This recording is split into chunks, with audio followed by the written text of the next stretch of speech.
Hello friends, அஸ்ஸலாமு அலைக்கும். இப்போ நம்ம என்ன செய்ய போகிறோன்னா மீன் மசாலா தான் செய்ய போகிறோம்.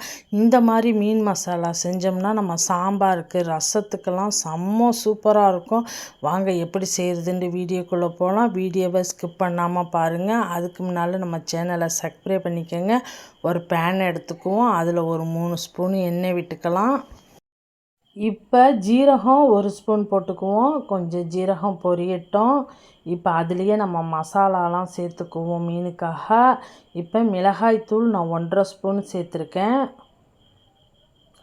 மஞ்சத்தூள் ஒரு 1/4 ஸ்பூன் சேர்த்துக்கலாம். ஜீரகத்தூள் 1 ஸ்பூன் சேர்த்துக்குவோம். மிளகுத்தூள் ஒரு ஸ்பூன் சேர்த்துக்கலாம். இப்போ மசாலாவை எல்லாத்தையும் நல்லா நம்ம மிக்ஸ் பண்ணிக்குவோம். இப்போ உப்பு தேவையான அளவு சேர்த்துக்குவோம். ஒரு 2 வெங்காயத்தை ஒன்றும் பாதியாக அரைச்சி அதையும் அது கூட நம்ம சேர்த்துக்கலாம். நல்லா இப்போ நம்ம வெங்காயத்தெல்லாம் நல்லா கிண்டி விட்டுக்குவோம். வெங்காயத்தோட பச்சை வாசம்லாம் போகிற அளவுக்கு இதை நல்லா கிண்டி விட்டுக்குவோம். இப்போ இஞ்சி பூண்டு பேஸ்ட்டு அது 1 ஸ்பூன் சேர்த்துக்கலாம். அதையும் சேர்த்துக்கிட்டு நல்லா எல்லாத்தையும் ஒன்றா நல்லா மிக்ஸ் பண்ணிக்குவோம். நல்லா கிண்டி விட்டுக்குவோம். இஞ்சி பூண்டோட பச்சை வாசம் வெங்காயத்தோட பச்சை வாசம்லாம் போகிற அளவுக்கு நல்லா கிண்டி விட்டுக்கலாம். இப்போ இது கூட நம்ம கொஞ்சோன்னு ஒரு எலுமிச்சம்பழம் சைஸ் அளவோட இன்னும் கொஞ்சம் கம்மியாகவே நம்ம புளியை கரைச்சி அதையும் அது கூட சேர்த்துக்குவோம். இப்போ இன்னும் ஒரு கொதிக்கிட்டோம். இப்போ இது கூட கருவேப்பிலையும் ஒரு கொத்து சேர்த்துக்கிட்டு மீனை நான் கழுவி வச்சு சுத்தம் பண்ணி வச்சுருக்கேன். அந்த மீனை இது கூட சேர்த்துக்கலாம்.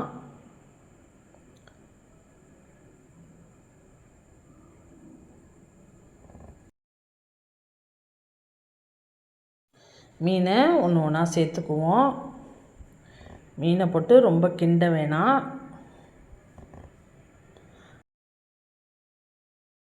இது மேலே அந்த கிரேவியை நம்ம சும்மா அப்ளை பண்ணுவோம். இதை இப்போ அப்படியே மூடி வச்சுருவோம்.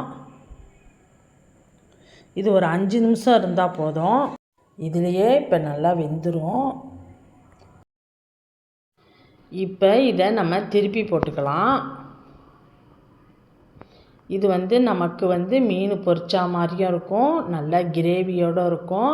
கிரேவியை கூட நம்ம சாதத்தோடு போட்டு சாப்பிட்றலாம். இதை இப்போ எல்லாத்தையும் திருப்பி விட்ட பிறகு இன்னும் ஒரு 5 நிமிஷம் இதை அப்படியே மூடி போட்டு வேக வச்சுடுவோம். நல்லா மீனெலாம் மசாலாவெலாம் நல்லா மீனில் ஏறி இருக்கும். இதை அப்படியே நம்ம மூடி வச்சு இன்னும் ஒரு 5 நிமிஷம் இருக்கட்டும். இதை நல்லா திருப்பி விட்டுங்க. மீனை உடையாத அளவுக்கு இதை நல்லா திருப்பி விட்டு வச்சுருக்கலாம்.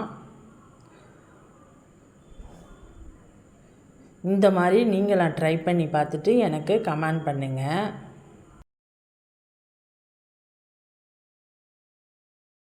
இப்போ இதை நான் ஒயிட் ரைஸ் கூட தான் இதை நான் பரிமாறுறேன். நீங்களும் இந்த மாதிரி ட்ரை பண்ணி பார்த்துட்டு எனக்கு கமெண்ட் பண்ணுங்கள். இந்த வீடியோ பிடிச்சிருந்தா லைக் பண்ணுங்கள், ஷேர் பண்ணுங்கள், கமெண்ட் பண்ணுங்கள்.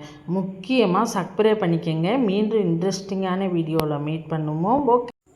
ஓகே, பாய்.